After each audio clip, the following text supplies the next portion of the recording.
Thank you very much for joining us in this great program, Through It All.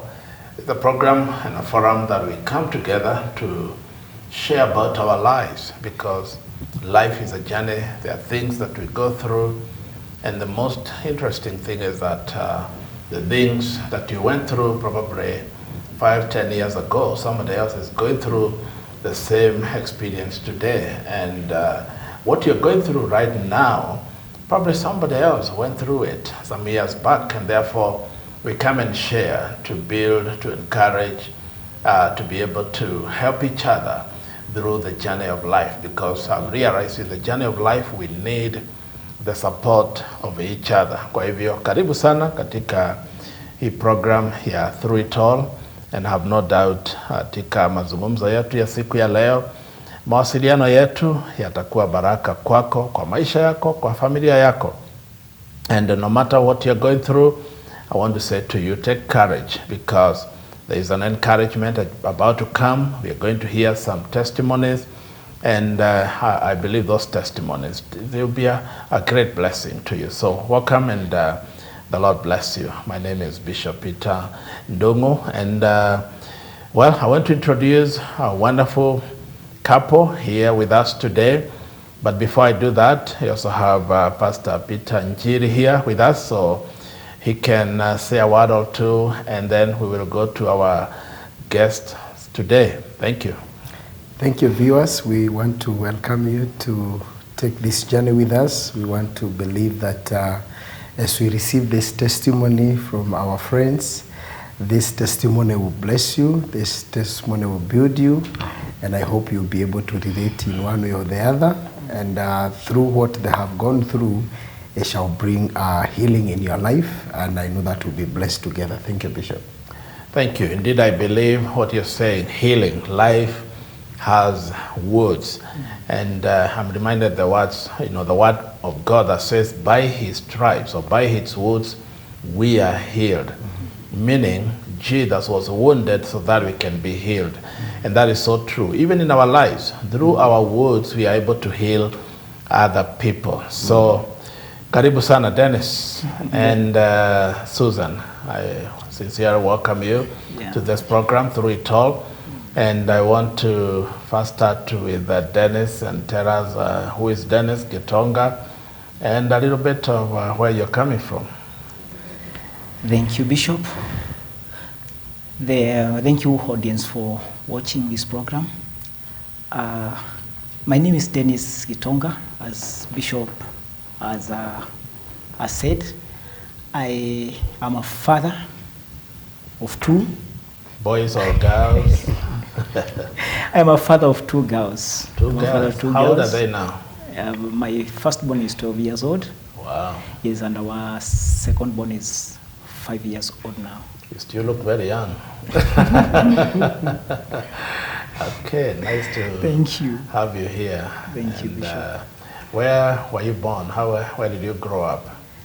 Yani kule mashambani, sio Nairobi. Mashambani nimezaliwa mahali panaitwa Chogoria. Chogoria is in Tharaka Nithi. Oh, kule yes, Meru. Kule Meru. From a village called Kiriani. Kiriani? Yes, Kiriani is our village. Kiriani inamaanisha nini? Kuna majina ingine iko na iko na meaning, deeper meaning. Yeah, just like the name, I think the meaning should be around there. Nini? Kuna mtu ambaye haelewi. Kiriani looks like a place from the word, it means like a place where you can invest and lose. Kiriani. Okay. So you can either gain or lose. Anything is possible. Anything is possible.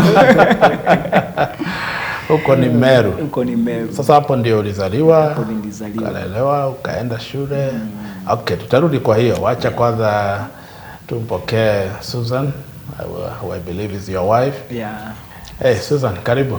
Asante sana, Bishop. Yeah, tell us something about yourself. Kwa majina naitwa Susan Wangare. I'm born again. Mimi nilizaliwa kwa kijiji kinaitwa Kiabororo Kiambororo is in Kiambu. Kiambu, hapa tu? Hapa tu Kiambu. But I was brought up in Gitanga. Oh. So niko na 2 places. Hapo kuna story. Hapa kuna story hapo katikati. That's why we're here to sikia hiyo story. Ikawaje umezaliwa Kiambu, Gitanga? Okay, sawa sawa, endelea tu. And so I'm brought up in Gitanga village, Gitanga. And I've gone to school through that area. And nimesomea mpaka Nairobi pia. Okay. Gitanga, Nairobi. Kiambu, Gitanga, Nairobi. It's a long story. Hiyo story tungetaka kusikia. Yes. Umezaliwa mkiwa wangapi in the family? In the family we were born 5. Oh. But there's also another story in between the 5 children. Okay. I'm the second born. Oh. And our first born was born in Gitanga. Okay. And me, I was born in Kiambu. Okay. And our third born. And also there's another set of 2 born in Gitanga. Same mother? Same mother. Oh. Different fathers. Oh. Yes. So what happened? Is it you're saying you're the second born? Yes.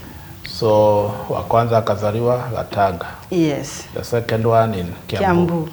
The third one? Me and another, the one who is behind me, we were born in Kiambu. Okay. That other set of 2 was born in Gitanga. Okay. Yes. So how was it growing up? Is it that your mother was married and then kaolewa tena ama ni nini? Hiyo historia ndio tunataka. Yeah, that history is like this. My mother was married in a place in Gitanga. Okay. And they got a firstborn with my brother. Okay. Then they separated. Okay. Then my mother got married again in Kiambu, in a place called Kiambororo. Okay. They separated again. Wow. Okay. And so he got married again third time. The third time? Yes. Hey, we mama na yeye. Okay. Just a story of life. Yeah. So the first marriage, 1 child. Yes. The second marriage, 2 children. to you and now your brother. And, yes. And then there's another set of 2, a sister and a brother. The third who is marriage. late, yes. Okay. Yes. So when they separated, how old were you? When I was born, they separated when I was 3. 3 years. Yes. So very young. Very, very young. So how did you go through that? And so I didn't know you know, when you're growing up, you find yourself knowing things that you didn't know. Yeah. So I didn't know whether I was born where my mother was married. Oh, wow. So I came to realize later on I was born elsewhere. Huh. How old were you? Can you remember how old you were when you came to realize that? I think I was still young, very young, like 11, before 15 years. Okay, okay. Because I could hear people talk about us, and I could hear that our names do not fit there. Because you see the firstborns who are born there, they have their names. And you can tell the firstborn of my other father, they are this name, the other ones this name. I know. So my name is different. So I came to realize, oh, okay. Okay. And no one would come and tell me this is what Even your mother is not telling you? Even my mother could not. But I could hear some stories. My mother was married here. But I could not ask. Wow. You see, like that life of that time, you cannot ask, you could not ask any question. Even if you see something is happening, you just keep quiet. And so you keep zipping. Kuuliza swali unaweza chapa kofi. Unaweza ulizwa swali yenye itakuangusha chini hata kama hujaguswa. So you just keep quiet. Did that affect you? Like your mother not telling you, how did you take that? Actually, because I heard from other people and my mother could not tell, but she could talk about our father who used to drink a lot. Okay. And why they separated, but she could not like address us children. She would just talk You along. overheard. I just overheard, and I would be like, oh my God, so this is what happened. Yeah. And so I came to realize I'm not belonging here, so I belong somewhere else. And this really affected me a lot because when our stepfather was doing something or want to buy something or address something, he would talk more about these other children, His children of now. his own children. But as for us, he would say others, you see. Oh, wow. So this affected me a lot. And I found myself separating myself, keeping myself alone. I don't want stories, I don't want anything, I don't want to interfere with anything. Yeah. And so this really affected my even school. Wow. Because my stepfather also used to drink a lot. So so when he was drunk, he would talk things. And these things would affect us so much. They would fight with my mom. He would come at night. He would wake us up.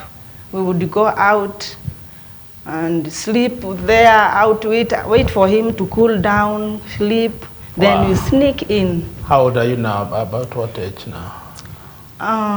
When this was happening.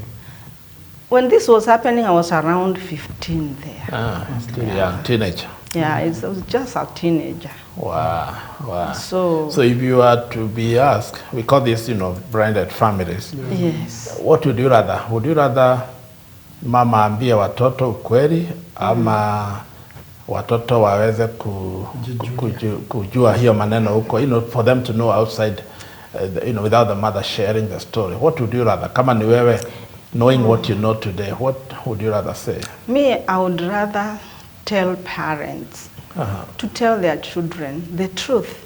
Okay. And sit them down, talk about it. Okay. Tell them this is what happened.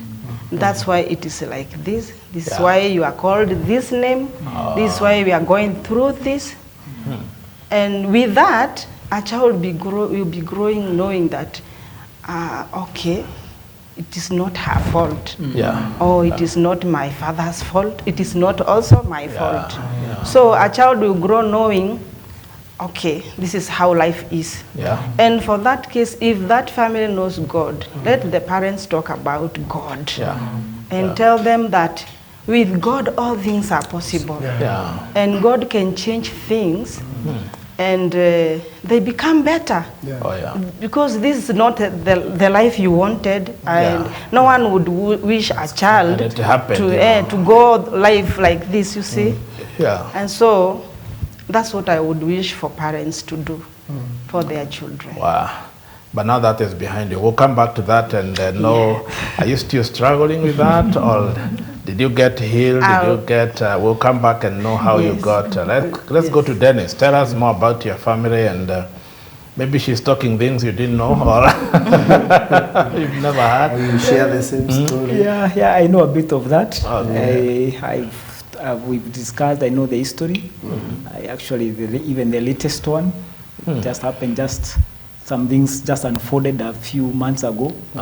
So she's going to tell us about it later. So I come from a family of, we are 7 of us. Okay. And also our family is just the same. Like, we are also not from the same father. But we are about 7 of us. And I have 2 of my older brother, and then also my older brother and my sister are from one family. Then I have my 2 other sisters also from another family, from another parent. Then we have Then we have me and my younger sister, also from... So there are also 3 sets.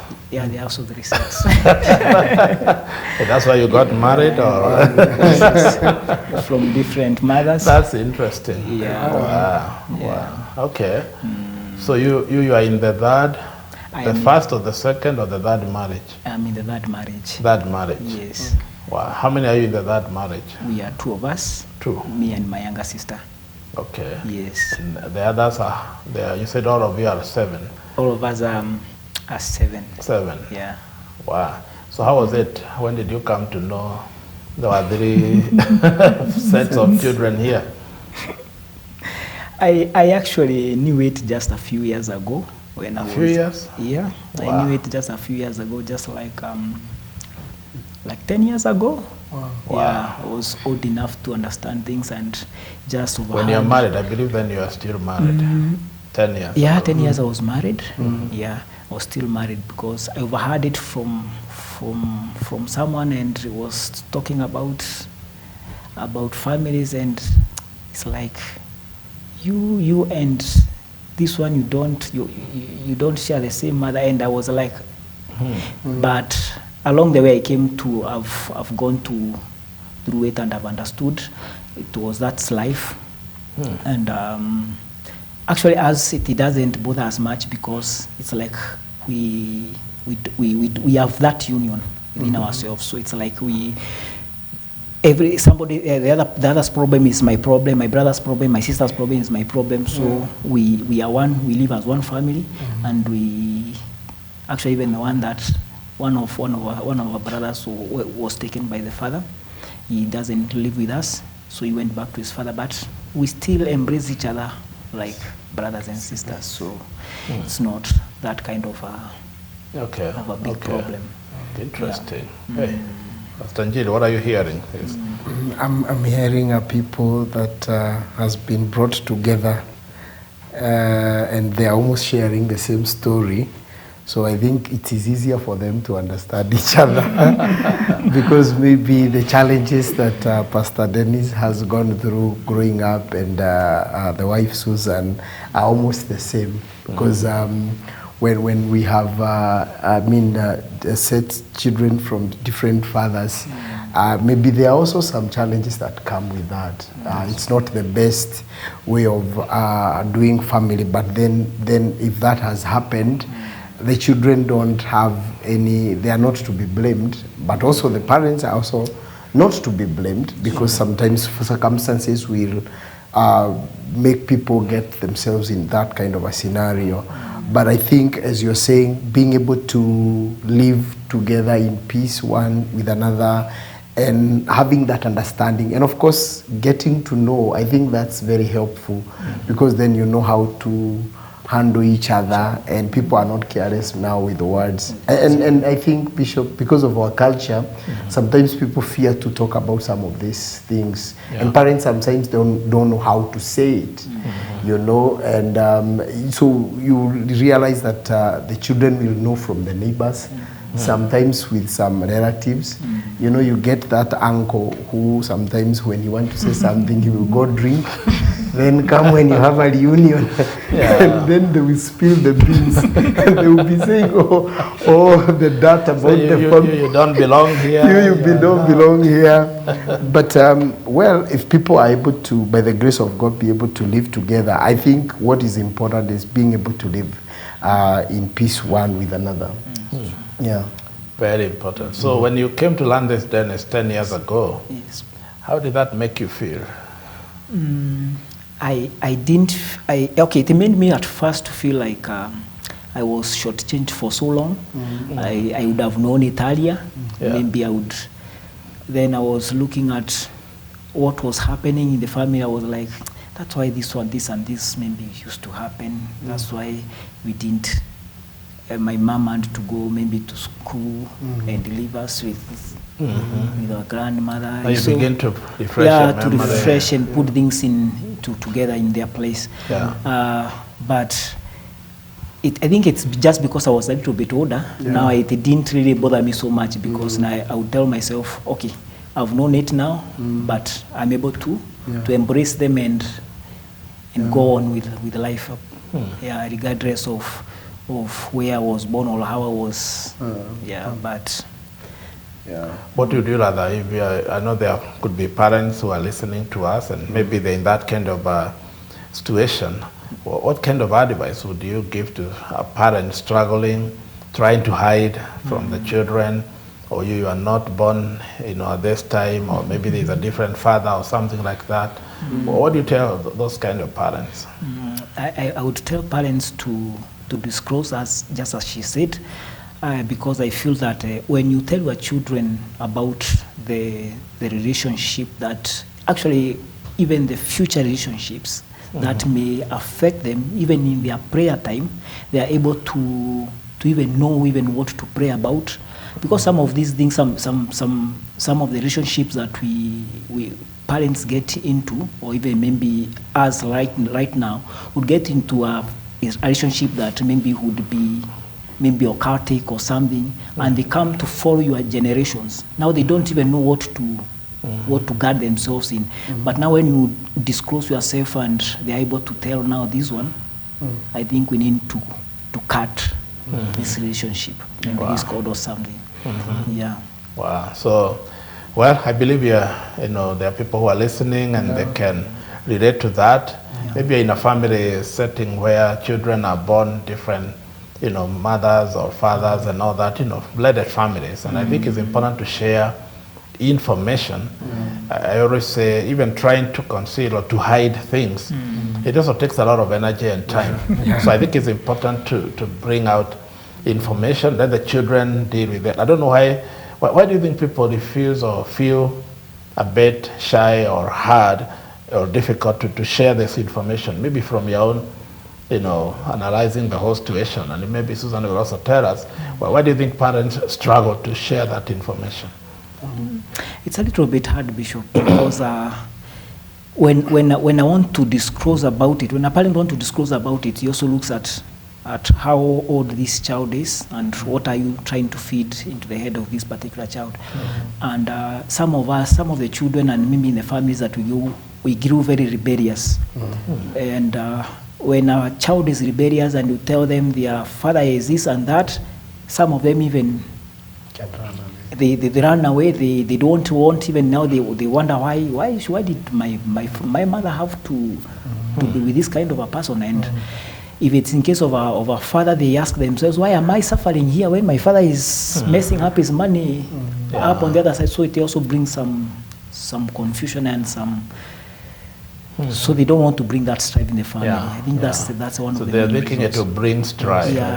And some maybe will think, if I know this is not my biological father, the mother may think they will not respect the father because maybe this is not my father. That's true. Susan, why do you think parents struggle with that, to share that information? Okay, I think for parents to disclose anything to their children, they first think about maybe how they will carry, just as my husband is saying. How old is this child? How is she going to carry, or how are they going to carry this this scenario in their lives, even as they grow? And what if I tell them, and then it affects their lives and also future life? So they decide to keep quiet. And sometimes they wait for a certain time, but that certain time, it doesn't come. They keep postponing. They keep one postponing. One day, I'll still tell. But you come to realize when it is too late, or children, they learn on their own. So you find it was too late, so you did not disclose anything, and so they just know what was happening.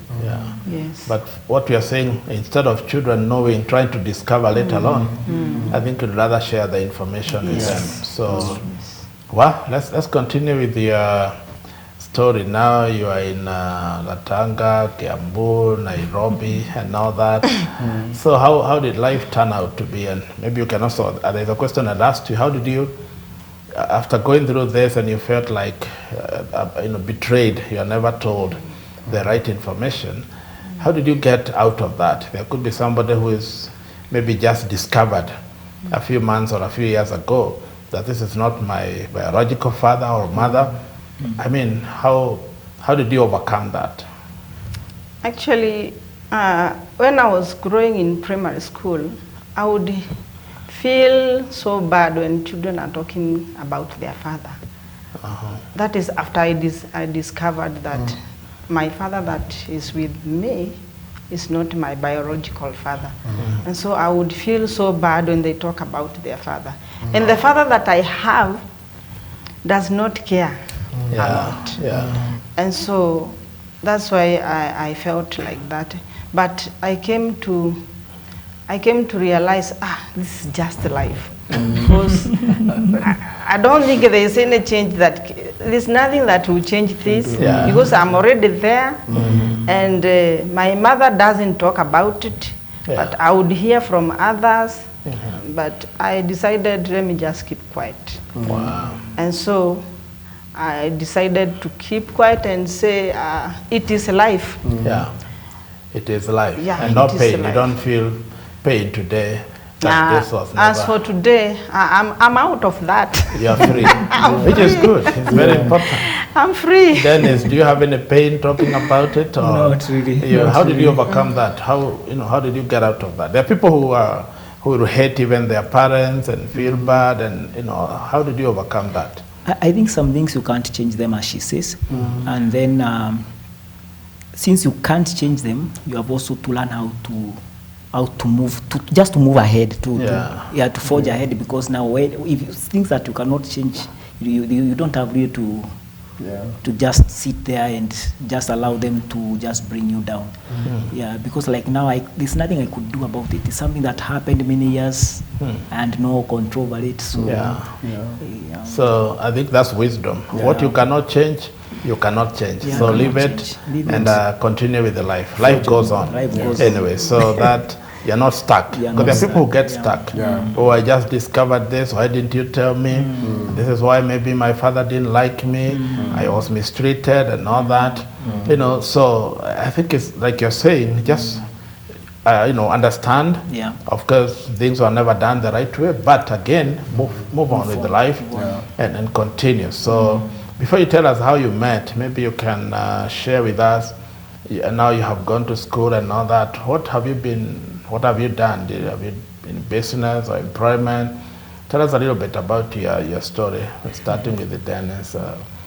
I went to school. In my high school, I studied in my village, in a place called Kiriani. That's where I did my lower classes.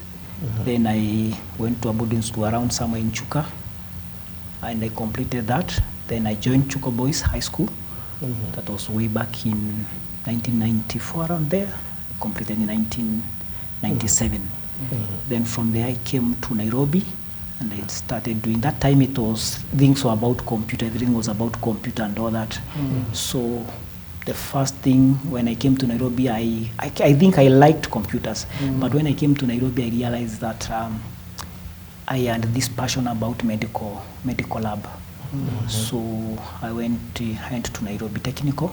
I did my certificate in a medical lab, and I graduated. But when I finished the course, I felt it was not my line. So you have done it, you're done. Finished. Then you realize, hey, I'm in the wrong place. I'm in the wrong place. So actually, I think it's something that moved me to do it. I still had that passion about computers in my head. So because I'm that kind of a person who I grew up in a family where we did a lot of these fixing things and electronics and all that. So I learned it from very early age. So when I came to Nairobi, I realized I'm on the long line. So I had to ditch what I used to do and went back to school. So that this time there was an introduction to computers that was going on in Nairobi University. That was about around 1999, 1998, around there. After I just finished my I think it was 2000 or something, I can't remember the year well. I went to Nairobi University, I did that. Then after I was done with that, I went to KU. There was another one that we were doing. It was called African Virtual University, and a course that they were doing. I also went there, I did it, I think for 6 months or so. What course is that? That was about computer electronics engineering. Okay. Yeah. So I did that, completed. Then when I was done with that, I had not done my diploma. So I went to Graphics College. That time Graphics was on the limelight. It was very in its prime time. So I went to Graphics. I did my computer electronics engineering. That's in my diploma. And I completed in 2004. So when I was done with that, that's when now I got an opportunity to go and work outside. Okay. Yeah. What were you doing outside and where? I got an opportunity to go to Botswana as a computer instructor. I worked there in 2 colleges, and one I worked for 2 years, and the other one I also worked for one almost 1.5 years or so. Okay. Yeah. Wow, computer instructor. So you have a passion for computer. Yes, I literally have a passion for anything electronic. I can fix anything that is electronics, from laptops, computers, fridges, anything, iron box, anything that is electronic. I can. Never known that. I can handle it. No, it's yeah. Okay. I can handle all those. Oh, beautiful. Yeah. Well, before we take a short break, Susan, what have you done? I know, maybe not computer. Me, I have not done computers, but along the line, when I finished, my school life was also mixed up because of this life which I was living with the parents whom did not know about life or something, I don't know. Yeah. And when I did my primary school, I ran away from home. After class 8? Yes. Okay. That is my primary level. Okay. And because I remember so many times when we closed school, I would run away from home because we are not in school. Because of my father's attitude, because he would drink, come chase us. So I was urging, tutafunga shule lini, nitoke huku, niende kwa shosho. So unakimbia unaenda kwa your grandmother? Yes. Okay. Where my mother is born. So I would stay there. How far was that? It is from Gatanga, and from Gatanga to Mukure. Mukure is the other side of Gatanga. Oh, yes. Okay. So in between is the center of Gatanga girls. If you know Gatanga girls, we are on this side. Our grandmother was on the other side. You're feeling like you have no peace at home. When I have no peace, I ran away. You ran away. You just walk. Yes. Yes, it's a walk. Yes. So and it's a distance in walking, because right now I can't walk. You remember those days when people used to walk long distances? So maybe you need to go back to walking. So now you're done with the primary. Now did you go to high school? So what happened? I came back. I wanted to go back to school. Okay. My father said, "Is it you is going to school, or is these ones?" His children. Oh, wow. So that's not good. So he refused to take me back to school. Okay. So I just stayed. I didn't know what to do. I went back to grandmother. So I stayed there. And so what happened? I came back. I came to Nairobi. I was staying with my aunt. My uncle was staying in Eastleigh. And I stayed there for quite some time. Then I joined another aunt in Kayole. And I started doing salon. So mambo ya shule? Mambo ya shule hata sikumbuki. But I was telling God, one day I want to go back to school. Wow. And I would see children wearing uniform. I would cry alone. Wow. And I would say, God, would you please help me? One day I go back to school. Wow. So I stayed with my aunt, and I was a very good girl. I never mixed up with the boys. I was a very good girl. Such that if I knew that if you come closer to a boy, you will be pregnant. Even coming closer.